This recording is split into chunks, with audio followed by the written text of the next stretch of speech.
Good evening, everyone. Keone Hutton here from the Hunting You podcast. We will be getting started in about 12 minutes. So take this time, grab a beer or your beverage of choice, share the live stream so that other people can see all the exciting things that are happening tonight. And we will be back with you in just about 12 minutes.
The newest national haunted attraction industry trade show. Register now at fearexpolive.com.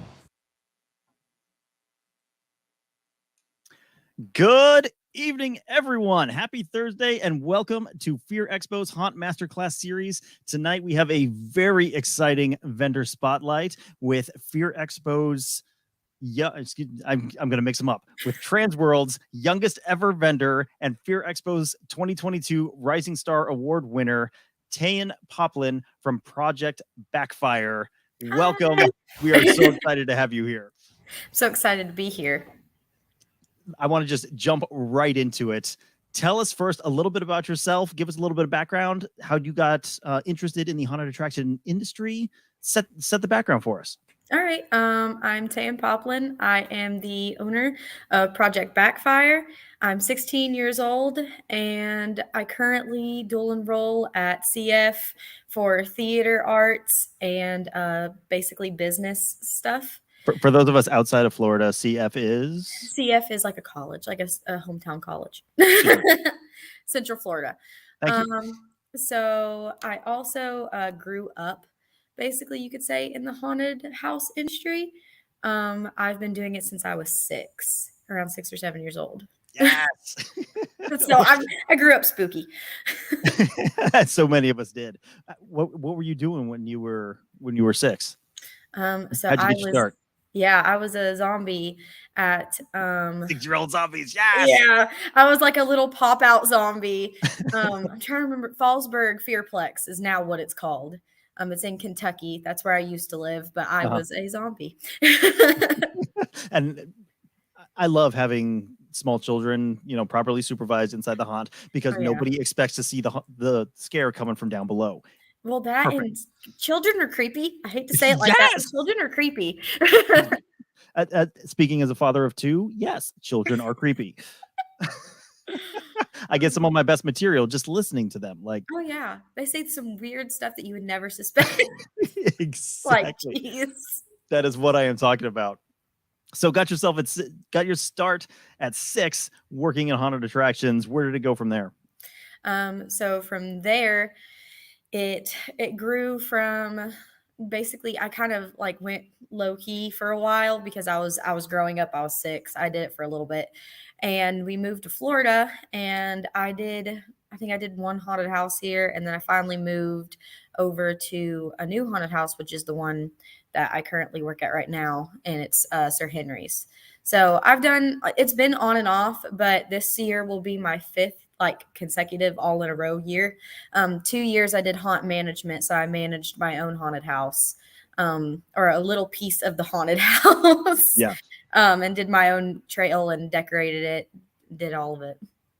Starting at 6 and then continuing on through today, the last 10 years, you must have a heck of a support structure. How do your parents feel about you working in haunted houses? Funny enough, my parents got married on Halloween. Nice. So my parents are also spooky people. My mom actually it was like a little zombie dance team, like of people where I used to live. And my mom did FX makeup for fun. So she roped me into it. So it's all my parents' fault that I'm the way that I am now. So I mean, they have no other option but to support me with it because they kind of did it. Oh, I love it. Oh, I love it. So it sounds like you do makeup, you do costuming. It sounds like you've got a very wide skill set. Tell us a little bit about what you do for your haunts. So for my haunted houses, currently, like an example would be Sir Henry's, the one that I'm at right now. So I'm part of their makeup crew. So I help with all the makeup out there. I send props to be tested out there. So before I sell them, I have them test it and break it so I can find out how to fix it. Yeah. I help with the costuming design for stuff like that. So like if they give me a character that I have to play, I do my own costume and I help people with their costumes, like with their additions to whatever they're doing, or if they need help. I dabble in a little bit of everything, man. I love it. I love it. Jack of all trades. Mm-hmm. When you're acting, do you have a specific character that you like, an iconic character that is you yourself, or are you jumping around within the haunt? So it all depends. Like, so for conventions, I typically bring out the character that's literally on everything that I own. I bring out Giggles. She's kind of the trademark clown. They're very stereotypical. I have to. And I've been doing it for a while. So I have to, but if I had to describe it, she is the Grinch mixed with Jack from Halloween Horror Nights. Her attitude is not very clowny, but herself outside is, but her attitude is the worst I've ever seen. I'm gonna bring her up so people can see. Yeah.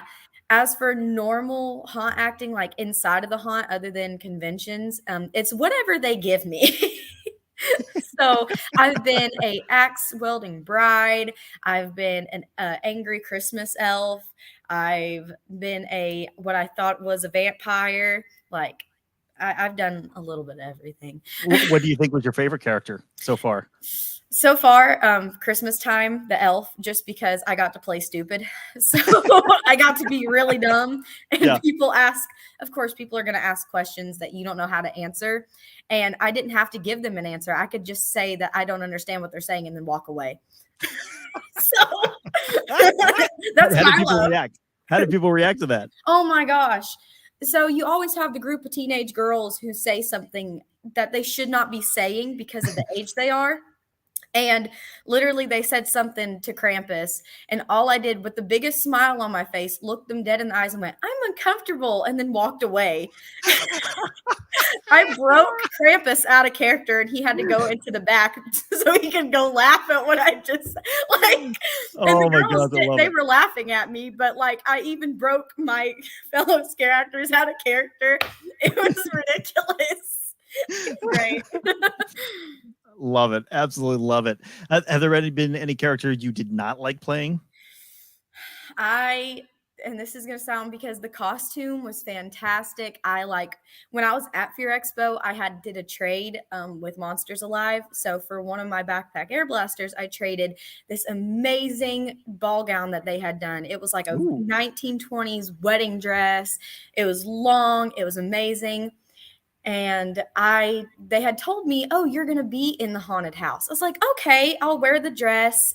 I'll have the axe." I went to at the show, I went to Michael Burnett's class on how to make a hatchet. So it was perfect. I had the entire costume built and ready to go at Fear Expo. It was great.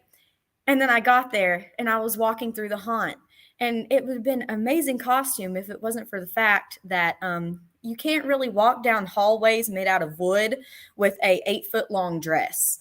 So I got caught Ooh. on everything. I was basically the new rake for Sir Henry's. So like everywhere that I walked, it was a clear sand path because I had picked up every branch, every leaf. The dress looked like it was distressed naturally. Yep. I hated it. Oh, I could totally see it being a problem. Yeah. Keith Roenick, good to see you again. Wants to know, do you hope to open your own pro haunt one day? Yeah, without a doubt. There's a place here in Florida called Mortem Manor, and they have like their own haunted house and then like a boutique to it. I would love to do that one day. I loved being a haunt manager because I tried to take care of my people as much as I could, and I loved doing the creative side to it. Love it. Love it. Ethan Morris is jumping in, kind of taking over where I wanted to go. At what age were you like, I should start up a company and sell scary things? It was actually last year, so it wasn't too long ago. I think I was 16 still. Yeah, I was 16. I wasn't 15. I looked at Dad because where I'm homeschooled, I graduate earlier than normal kids. I'm a little jealous. Yeah, see, I know. Where I graduate earlier, I graduate next year. I graduate 2023, and Congratulations. thank you. I looked at my dad and I was like, I want to do something like big for my senior year because I don't really like textbook style learn. I like go out and do stuff. So I was like, I want to do Hands-on. something. Yeah. Yeah, I was like, I want to do something Halloween related. I don't know if I want to get into FX or if I want to get into like theme park work. And he was like, well, I mean, I build this stuff for the haunts. You to help me design it. You can do all this stuff. Why don't we just try opening a business? I was like, yeah, let's do that. So it happened last year in like November. Oh, what timing! In the midst of a global pandemic. I know. Or no, it was actually after the pandemic. It was 2021. Okay. November Okay. So later. Yeah. Thank God. That probably would have been a lot harder. That would have been definitely a lot harder. Yeah. No kidding. So where did the name Project Backfire come from? So it came from before. So it's funny because the last 5 years I've done haunt stuff, but beforehand I have always had a fascination with learning about my own fears. So it sounds ridiculous, but I'm terrified of animatronics, but not just any kind. Kids animatronics. I'm talking like animatronics of kids or animatronics targeted toward kids? Yes. So Monster Mansion and Six Flags over Georgia, Small World. It's certain ones in Small World, like the hippo and the alligator. Like I'm terrified of Jungle Cruise. I don't know why. And it had like you could show me. I literally stood in front of the Pennywise animatronic at Fear Expo, not feeling any kind of fear. And then you put me in front of any kind of children's themed animatronic and you will see me crying and hit the floor. I can't. Even to this day. Yeah, it's still to this day. I will sit there and I will cry. I can't do it. I don't know why. And so I really wanted to learn more about animatronics because I really wanted to make my own. And so I am obsessed with a guy named Aaron. I think it's Aaron Fetcher. He is he's the creator of Rockafire Explosion animatronics, which are now Chuck E. Cheese ones. And he's the creator of them. So I was obsessed with learning about him and what he does. He created Whack-A-Mole, and his animatronics are so kid friendly that they don't look right. Like, and over time, where they're from the 70s, they've deteriorated. So now their faces are melted. Oh, There's solid. holes in their fur. And I was like, that's what I want to do. I want to build, my ultimate goal is to build a animatronic that looks super kid friendly, kind of looks like Rockafire Explosion esque, and I want it to be a possum, and I want like something in its mouth to where it pulls back and you see just a whole mouth full of teeth, claws come out. I want children to feel what I had to feel. I love that inspiration. Yeah. So the name came from basically what people think. This is how my brain thinks that a kid's animatronic is going to backfire on me and come towards me. So I want people to feel that fear of something cute and cuddly wanting to eat your face off. So Yeah, that's where Project Backfire came from. I love that. Have you seen a Goofy movie? Oh my God, I love a Goofy movie. I'm picturing the possums, The possum animatronic park, possum yeah. swinging. Yeah, the possum park, I've exactly. always wanted to open a haunt that has that, like where it's themed after that kind of stuff. Yeah. Like the possum park, because that's creepy by itself. That's Oh, how I absolutely. that's how I look at animatronics. Like they're gonna come after me and eat me alive, but I know they're not going to. Like my brain, I know it, but there's something primal in there that just yes, overrides the conscious part. it's awful. Well, before we move on, I think it's a good time to slip in a sponsor break. So, Chris, take it away.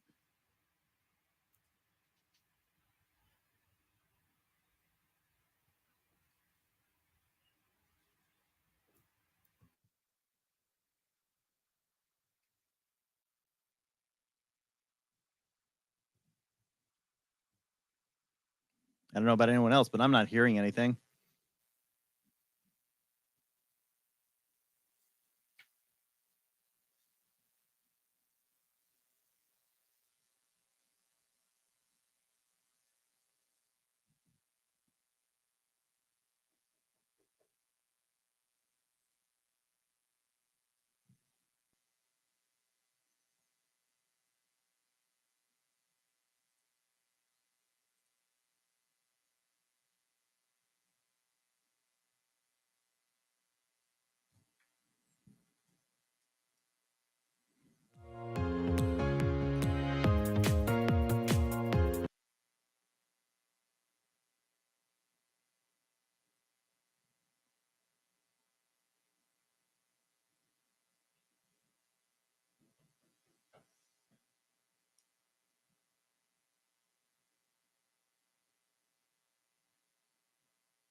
Thank you, everyone, for letting us know there was no sound. We are going to troubleshoot, and hopefully by the next sponsor break, we'll have figured out why that was doing that. But in the meantime, we can jump right back into it. So tell us more about what Project Backfire does. What kind of products are you offering the industry? I want to know it all. Just dive right in. All right. So basically, the only way I can really describe it is we make noisy props. Yes. Every booth that has ever vendored near us, I am so sorry. This goes for future and now. We are very loud. I think we had the loudest horn in all of Trans World because you could hear us. I was wondering where I had to go find where that was coming from because Yeah, I could hear it all over the floor. it's crazy. So I always worked at a haunt that never had electric. So it ran off of generators for a very long time. So I wanted to make props that you could either charge or you could run with a 9 volt or a 12-volt battery, because no matter what haunted house you go to, it's going to be a lot easier to have something mobile that you can take with you. Especially The more portable, the more likely you can get where you need to. Yep, exactly. And so that's what we ended up doing. So we have a lot of noisy-esque props that are along those lines. I tend to do costumes from time to time. But my only issue with the costumes is I try to make them custom because I don't want to have a big manufactured line of costumes, because the more personal that they are to you, I feel the better it is for like pictures, media, haunt, stuff like that, because you're not going to find that costume anywhere else. It's Absolutely your costume. Who is making all of your products? Like how big of a team do you have helping you? Me and my dad. There's 2 people, technical 3 if you count my mom, because sometimes she helps us spray paint and do the molds and stuff. So 3 people at the most. It sounds like a very close family affair. Oh yeah, totally. Everything that we use to build is strung about the house. We don't have a set area. It's about the kitchen and the living room currently. The factory floor, as it were. Yeah, definitely. Keith Runa wants to know, who's your favorite costumer right now? So like people in general, like people who make costumes. I don't know. Take it however you will. Okay. Unless Keith wants to elaborate. Trying to think. Macabre Creations, I'm really into them right now. Their costumes, I like their post-apocalyptic, and their costumes are special too because they don't really manufacture them. And if they do, like, they're very custom made to you. I really like that. So noisy props, props. We'll stick with props. Give us an idea of the types of things that you offer. I actually brought some to show. Yes. This is the first show I remembered to. So I'll just start off with this one because this one has been like ridiculously popular. I'm not going to be able to turn them on because I am in a room that echoes super bad. I'm okay. I mean, bring your earplugs. No. All right, next show, bring earplugs. I know. And on top of that, you don't want me to blow the horn because that will be ridiculous, which those are on. That's pretty good. Yeah. So this actually was meant to go with a costume. This was the first time it ever debuted was Fear Expo. Same thing with all of our stuff. But first time it was ever brought in person was to Fear Expo. It was actually for a redneck woman costume who had terrible cosmetic surgery. And we had done it as like a mobile thing. And at first it was hooked up to a 12-volt battery. So you had to have a fanny pack on because the battery was in there. It was on a 12-volt battery. And we got so many orders for it that we decided to make it its own separate entity. So you could just buy it if you want to. Now we have the option of making it a 9-volt battery. Much more compact. Yeah. Or you can still have it on the 12-volt option if you want to. It's up to however you want to do it. We can do either one. It's custom to however you want. Same thing with the actual part where like the motor is. We can customize that too. I'm actually making one for a scare actor right now. And it looks almost identical to his costume. Most of the stuff that I sell can match with you. You just got to tell me. Yeah. And then we went from having the tattoo gun to somebody messaging us, or actually we were there at Fear Expo, and they were like, that's cool, but can you make it a dentist drill? We were like, oh, geez. We were like, can we make it a dentist drill? Yeah, we can make it a dentist drill. Oh, the sound is perfect. Oh my gosh, that's so disturbing. It went to having its own dentist drill. So because we know people have a fear of going to the dentist. My father's making the hairs like the hair on the back of my neck stand up. And it actually vibrates, so you could feel it It has the sound, and yeah, it's crazy. And then I didn't bring this one, but we had somebody message us who was at Fear Expo 2 and went, those are really cool, but can you make it like a syringe? So we're just making it in every light that we can. By the end of this year, we're gonna have 8 different options for the tattoo gun. We have more versions of the handheld horns, but I again only brought one, sadly, because we had just got back from a convention, so we sold out of a lot of stuff. So I'm gonna have to make more. But this That's a good problem. Yeah, this is the Richard. If you want to know why it's named that, I will be more than happy to. But I have to ask. I do. So when my dad was first designing stuff, he played around with a lot of stuff and he was trying it out. And one day he built this, and I was dead asleep in my room. And he woke me up by blowing it, and I called him a very not nice word. So then Dad walks down the house onto the other end where my mom's using the bathroom and sticks the horn up to the door of the bathroom and blows the horn again. And she called him the exact same thing. So then I looked at him, I said, we're naming that the Richard. It's a Richard.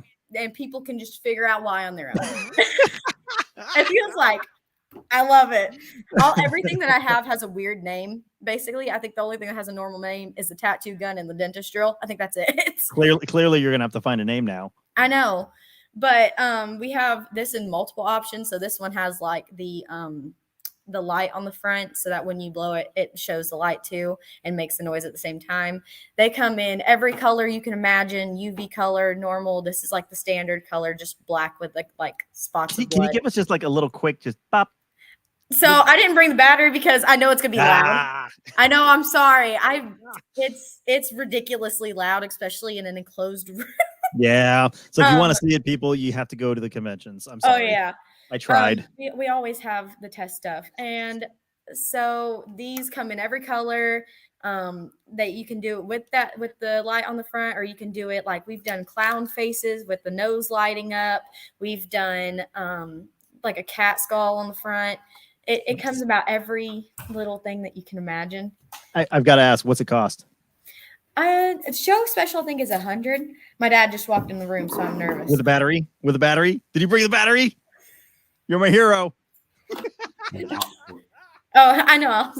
I'm going to point it towards the floor, though. Dang. I'm going to point it towards the floor. That one, sadly, has a different noise now because a scare actor left it outside for multiple months on end. But here's the thing. That's how you know that it's actually not terribly bad, because somebody left it outside and it still works. That's it. It is about as actor-proof as you can make it. Yeah. So this one has been beat up on. This one is my one I take to the shows because he's a little special. But they come in different noises and stuff like that. What makes ours different is, so where I worked in haunted houses, I understand that every night you're not going to have 60 people to work your haunt. I've been there, I've done that, and I wish I would have had this kind of stuff when I was a manager. So we've actually installed all of our guns with a aux port on the top, so you can put in a step pad or a button, so that you could have somebody in the next room over blow the horn from in the next room over and have this freaking in there. Genius. Yeah, so you don't even have to have a scare actor operating it if you don't want them to. Yeah. I've done this in Christmas colors. I've done this for somebody's costume. We did a clown one that was all UV reactive with the clown face on it. Nice. They can get as custom as you want. There's another horn too. It's the Ooga horn. It basically sounds like an old car. It's the same way, any color that you want, the whole shebang. Yeah, you have a teddy bear version yet? No, not yet. When you do, let me know. I need it. I'm not gonna ask why, because I heard you have kids in the beginning of this, so I'm just gonna take a guess. I promise it's not for them. Hey, that would be fun though. I actually traded them so many times. At the last convention I was at. I traded one of these guns for a lightsaber. Solid. And I asked the guy, I was like, because it was basically like a little small haunt convention. It was more like a Comic-Con kind of thing. And I was like, Sure. so what are you going to do with this? You don't have a haunt. He was like, well, you see, my neighbor's dogs keep coming in my yard and barking. I was like, that's all I need to know. Yep. The less questions you ask there, the better. Yeah. David Blair wants an opossum version. Oh my gosh. There you go. He knows I'm in. You know what? Just for you, I will do it. I will have to figure out how. I'll put a tail on it and everything. It'll be fabulous. I'll have to figure it out. Love it. And finally, I think this is the last thing that I brought, but this is kind of the big boy prop. This is the special one. This is what's basically kind of started the idea for a business. So it is not the air thingy, the air thingy with an Oh, A. thangy. So this has went through multiple different designs. This is the one that we have right now. It's the smallest. It weighs about, I think it's 7 pounds. So, and it goes in a book bag. And basically it is a on-the-go mobile air blaster. So you fill it up at the bottom and it runs off a 9-volt battery. And there's a little button with an air hose. And this is the thing that makes the loud noise. I did not fill it up and I'm not going to blow the horn. So warning, I'm not going to do that. But it's extremely loud. But the cool part about this is I had one girl one time for the Christmas haunted house that we did. She was like, oh, I'm basically Frosty the Snowman and I carry a broom. I was like, all right, I don't know how you're going to scare people with a broom. She was like, I don't know either. Can you come up with something? I was like, a broom, like a broom that has like the hay. You want me to make it scary? And she was like, yeah. And I mean, the hunt opens up like in 2 days, so you should be able to get it done. I was like, No pressure. No yeah, pressure. I was like, yeah, I got it. Okay, let's try this. So what happened is that same night we went home, decorated it up. It lit up, and we put her in one of those book bags and put a little valve on it so she could put air to it. Well, then she would walk up to people and shove the broom in their face, and it shot them with air. And it worked very, very well. So now we have different options for. Oh my gosh, I freaking love the ice cream cone. There's actually like a little. Yes. Yes. So, little skull cherry. Yeah, we even have, I'm trying to find, yep, there we go. It's a dragon. We Like have a rubber chicken, but a dragon. Yep.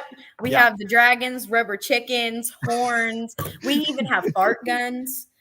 We've had multiple orders for fart guns. You come on here and you didn't bring a fart gun with you? I know.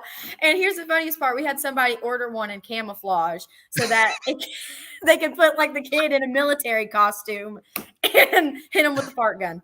It's great. Of course. So just about we come up with custom stuff for that thing. It's crazy. Oh, I freaking love it. All right, Chris is forcing me into another sponsor break. Let's see if we can get the sound working. Hit it, Chris.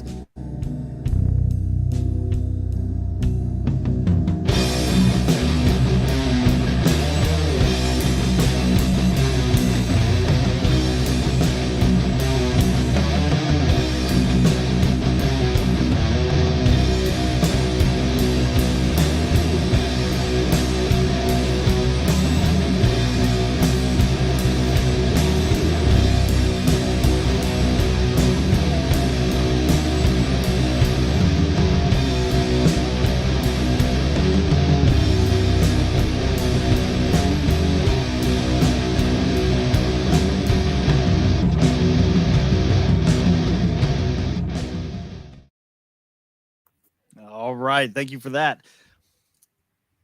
Keith Runick, perfect timing for your question. What is the next prop that you want to build that you are really excited about? Like, where are you going in the future? So I'm hoping this year I can finally learn how to do mask sculpting or sculpting in general.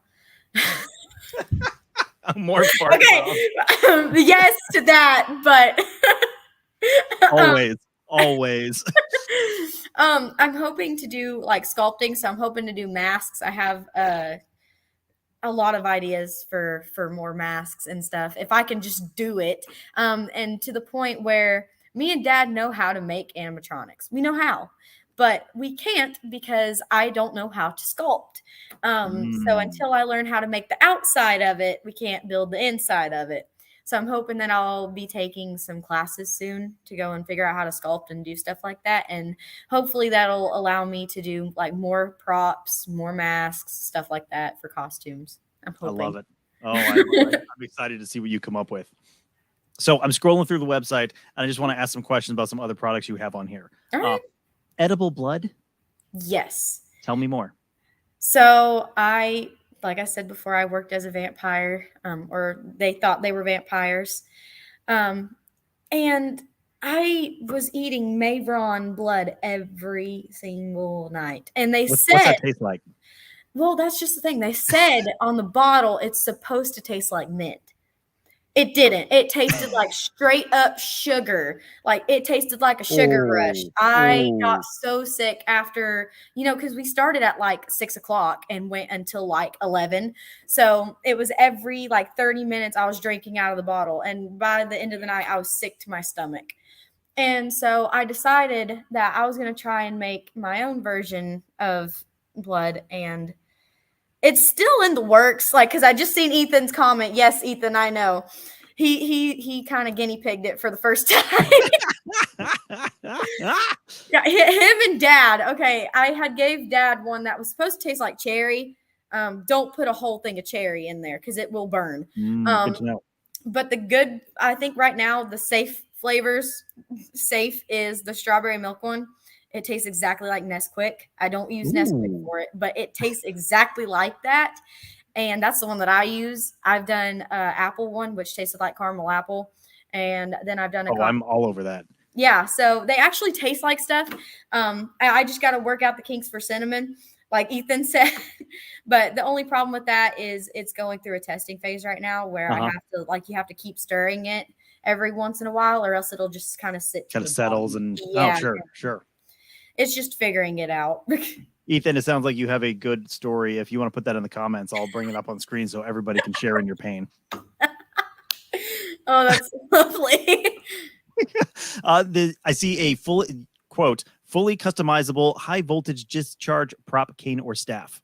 Yes. So taser? That's what I read that as. Taser? Yep.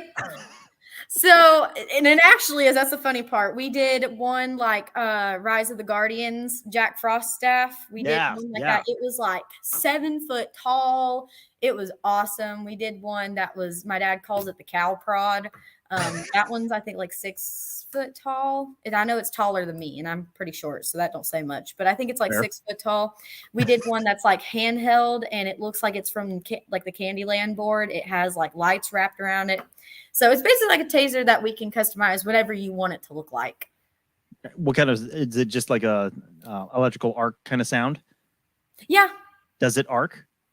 Will it light? Can you see it if it's dark? Yeah, you can see it if it's dark out. But there's a lid over top of it because if you stick your finger in there, you might not want to because you might be on the ground after. But, sure. But that's what happens when you work with electric. We even had to like I said, I guinea pig people out at Sir Henry's, and he was like, oh, let's make a staff for my character. I was like, okay, bet, let's do it. And we had made the Rise of the Guardians staff for Jack Frost in the haunt. Well, he held the button the entire night, and of course he fried the board. And so we now have it on a trigger to where it'll go if you click it, if you hold it down, it won't work until you let off, and it'll go for 3 seconds. So that you don't fry the board. We live in Ethan was gracious enough to share his experience where he messaged me about that too. What was your reaction when he messaged you? I was in tears. I was laughing so hard. I shouldn't laugh. I feel like it's okay though because I know him. I was gonna say, do you hear that? She's laughing at you, Ethan. I know. And here's the thing. I feel like it was okay to laugh because I know him, and I can send him a new one, whatever flavor. I just I was like, you know what? Oh. I see that as a great way to build a loyal customer base. You punish them a little bit and then make it up to them with free products. Totally. it would work on me. That's all I'm saying. Yeah. You're like, as long as you make up for it in the end. Exactly. I absolutely will take abuse to get free stuff. No question. No problem. Oh my gosh. I've got to ask about Homicide Homie Jack the Polar Bear. Kind of reminds me of like Monsters Alive scary stuffies. Yeah. So, I don't even know. It might have been them. I went to Trans World as a vendor. I can't even remember what year. I think it was 2020 that I went. I don't remember. Yeah, it was 2020. I went in, it was either 2020 or 2021. And I went there just walking around because I was I was helping somebody. And I seen these stuffed animals with like skulls for faces. And again, I like the stuff that's really cute and then creepy. And then tries to eat your face. Oh yeah, so it was right up my alley. I was like, "Oh my gosh!" I started making them just for myself because I was like, "I love that idea." So, and now if you look in my room, there's an entire section of that just for myself. And I had my friends messaging me and was like, "Oh my gosh, you need to like, can you make me one? Can you make me one? I'll buy the stuff for it." And I was like, "Oh, okay. I'll just sell this when I go places." So now, because I know that I normally market towards, haunt owners or haunt actors that are like key people, I also wanted to market to like their kids or just to people who are normal scare actors who go with their boss to like Transword or whatever. And I wanted to be able to give them something too. And plus, I like that stuff. So it gives me an excuse to do it and not keep it in my room. Yeah. Because I have ideas for stuff like that all the time, and I'm like, ooh, I have no room for this. Hey, David Quinn, good to see you. We were just talking about you from Monsters Alive and making the scary stuffy. So good to see you there in the comments. Yeah. Miss Fanny Burns, all the way streaming in from the UK, wants to know, do you ship to her? Can you get products out to the UK? I believe so. If she wants to message us, she can. We've had I think that's the second person that's asked if we can ship international. So it's never happened before. But I'm not going to say it's not possible. You just have to get a hold of us. And how would people get hold of you if they wanted to, one, learn more about their products, maybe try to get a custom costume or prop made? What's the best way to get in touch? So you can either send us an email, Project Backfire LLC at Gmail, or you can do the website. That is scrolling along the bottom of your screens. Yeah, or you can message us on Facebook. We'll answer. Pretty much all I do all day is send emails. There you go. Check them out on Facebook at Project Backfire Creations. And of course, projectbackfire.net is the website. Go check them out even right now. But, don't leave us. Stick around because we've got plenty more to talk about. I got to ask you about, what is the Blinky Box? So basically, and again, because Fear Expo was our first convention, we learned a lot from people and from vending there, what we needed to do. And Leonard Pickle was actually one of the people who helped the Blinky Box become a thing, because it was on one circuit and they both flickered at the exact same time. I don't know how scary that is now that I look back on it. But then me and Dad came up with the idea, because Leonard was like, "Oh, if that would have been on a double circuit, I would have got it." And I was like, "Well, man, that sucks. I thought we could do that." And Dad was like, we can do that. We can do that. Yeah, he was like, "Hold on, let us go home and we'll figure it out." And I was like, "Okay, that sounds great." So now we only sell the double circuit unless somebody messages us for a one circuit, but I don't know how creepy that is. Sure. But it's on a double circuit. So basically, and we have to say this every time we go places, it's not the lamp, it's the box. So it's the box itself that makes your guys' lights, do the creepy, ominous stuff. Yeah. When you plug in I believe it's a fluorescent light into the Blinky Box, then it'll make it do its thing. But everybody thinks it's the lamp. Like, we're trying to sell a lamp for like $40. I swear we're not trying to sell it's not the lamp. It's not the lamp, people. Yeah. So now we had to make a separate little whole setup just for the Blinky Box to say it's not the lamp, it's the box. We swear. Jeez. Oh yeah. So you started this not even a year ago, and was Fear Expo the first place that you introduced yourself to the industry? So we had just had plans to keep it online. Uh-huh. But then we had realized like Fear Expo was doing like the really good deal, and we already had somebody going over there that we were going to help with setting up their booth. And we were like, well, we're already going, might as well just go ahead and vendor there, because I mean, we're trying to get the business started. So they were And the free first booth. Yeah, they were the first place that we had vendored at ever. Especially in person. I had always helped people with their booths. Like there was a couple people there that I had like, I already previously know them, and I've either bought off of them or I have worked for them, but I had never done it myself. So they were the first convention that I had ever vendored at. How did you feel walking onto the floor as a vendor for the first time? I was terrified. The first day I was terrified. I did not want to get up out of the chair because I was scared that I was going to say something wrong.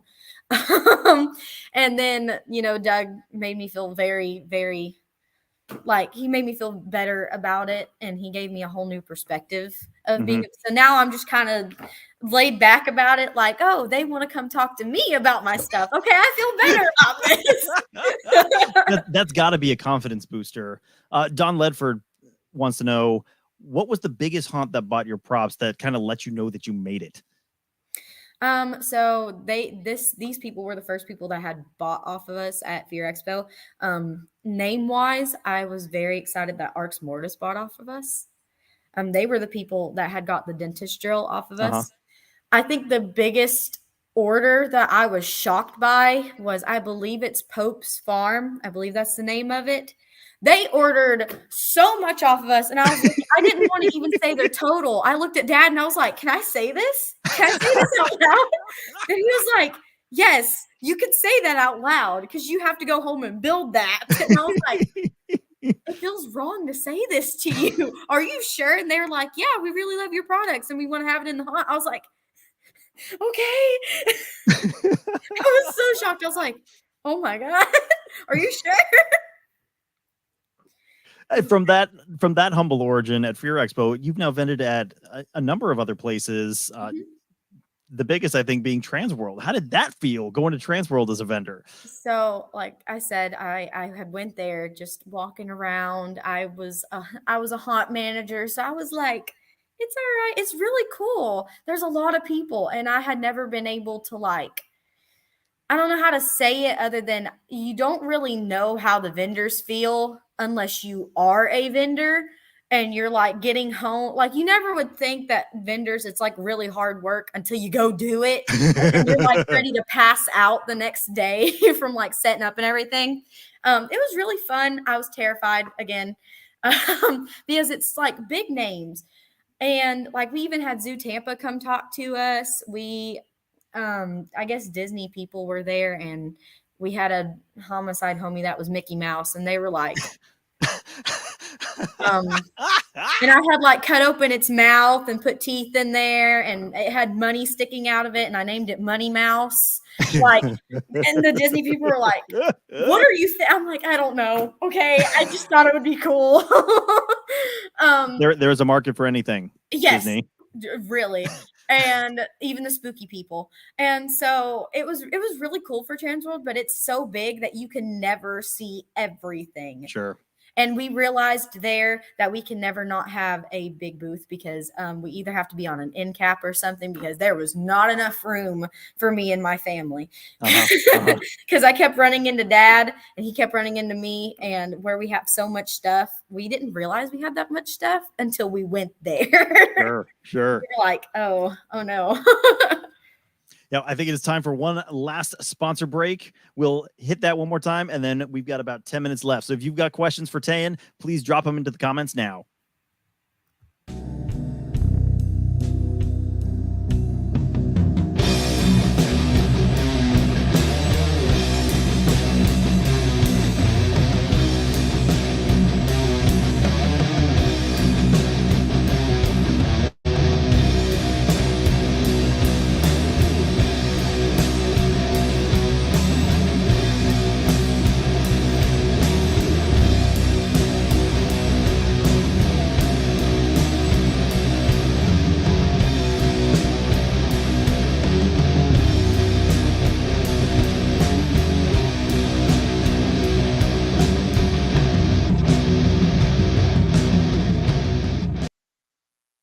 All right. Jumping right. Let's just keep going with the conventions. What other conventions have you been to this year, and what was the reception like? So I think other than Fear Expo and Transworld, we did which this was the most recent. This was like last week. We did Spookala, which it was their very first time. It was at the World Equestrian Center, which is like right down the road from me. And Convenient. it was I thought it was gonna be like a haunters convention, but it ended up, I would say it was more along the lines of like Comic-Con type, which I'm not Sure. mad Okay. about. We still did pretty good there. I mostly sold Homicide Homies though. I sold a Yeah. couple of like the air blasters and everything. It was really fun overall. But I think it was more along the lines of a convention than a trade show. Sure. But we still had tons of fun at it. I can't complain. I have no complaints about that. Absolutely. Where are you headed next? What do you have coming up? I actually have a tiny little list over here. I just had to pull it up because I know that if I don't, my ADHD brain will be like, I get it. it'll forget one of them. So upcoming next is going to be Haunters Against Hate. In Lexington, July. Kentucky.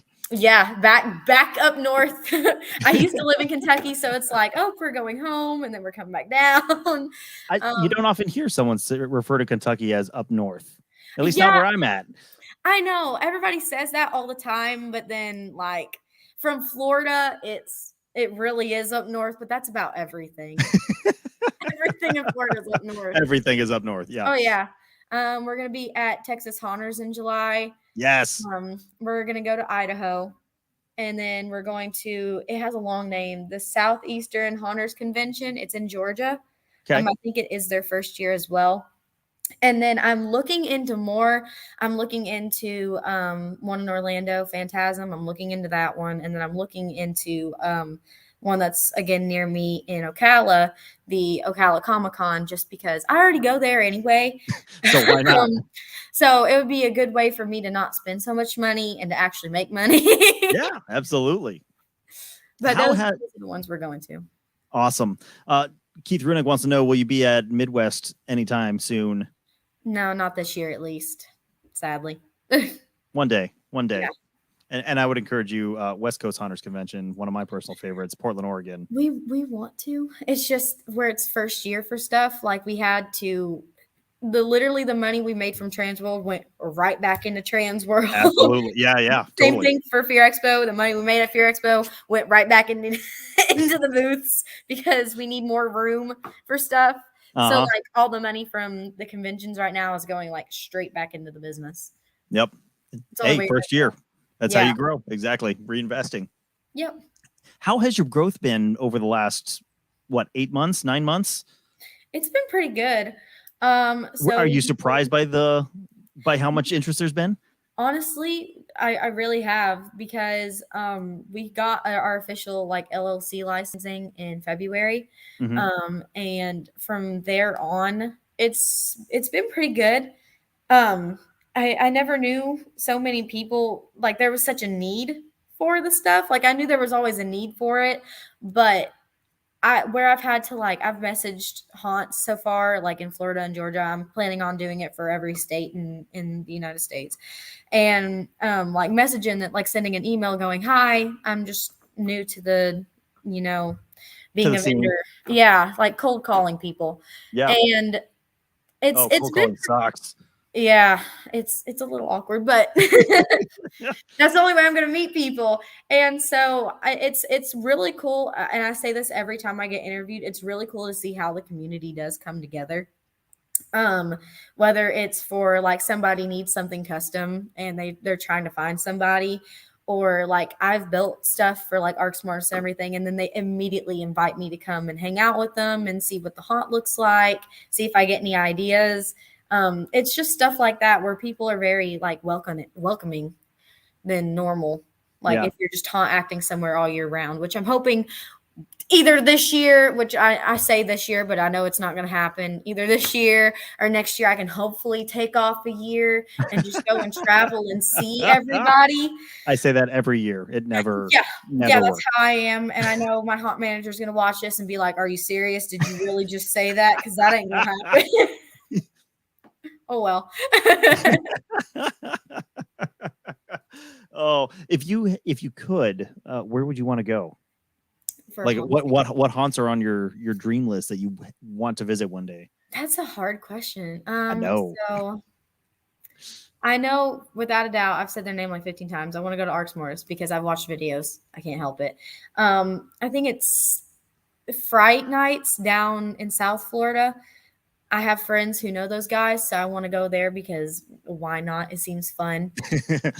um, I'm trying to think of more places. Like I've never really put that much thought into that. Like I know that I want to go around the United States and everything and go see everybody just in general. I want to go back to Netherworld. I've already been to Netherworld, but that still don't stop me from wanting to go back. Sure. I want to go back and haunt a night at Fallsburg Fearplex because where I did it so long ago, it would be really fun and Like a homecoming. Yeah, kind of like that to go and do it again. 10 years later. How had looking back over that 10 years, you have like what do you think about when you reflect on your time in the industry and how it's changed? Would you change anything? Are you happy with how it's gone? Like, Yeah, what do you think? I don't know. So it's very odd because I am very happy with where the industry is currently.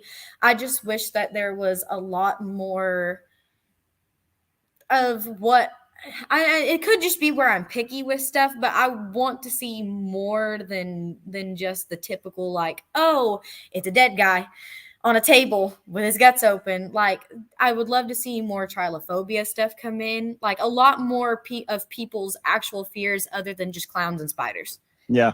I What was so was what was that excited. phobia you said? Trylophobia. It's a fear of holes. Ooh. Yeah. So like the maggot hand and everything like that. I can't. I have that. That's why I said it. I have a lot of weird phobias, but you don't typically like. I have.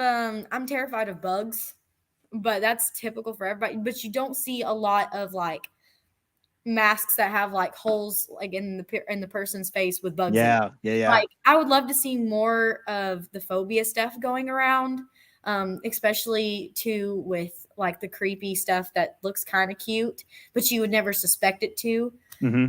Or like more 2-part masks, like where there's a part to it and then something pulls off of it. Ooh, I like that. Yeah. I want to see more of that kind of stuff. I Yeah. do like where the industry is right now. I have no problems with it. It's very, very good. But I just want to see, I guess, I hate to say it like this because I don't want to sound like a jerk, but more creative stuff that you won't see anywhere else. Uh-huh. Like, because sometimes you do see the same kind of stuff a little bit from time to time. Sure.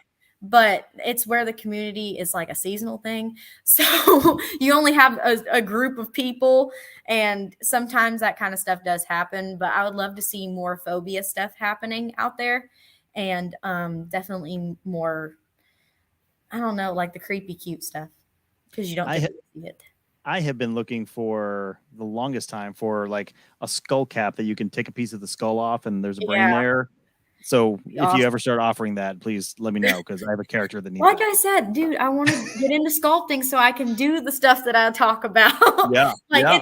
I just want to see, because, and I hate to say this because one of the guys that I work with at the haunt, he's a pumpkin man. I don't want to see any more pumpkin and no more clown.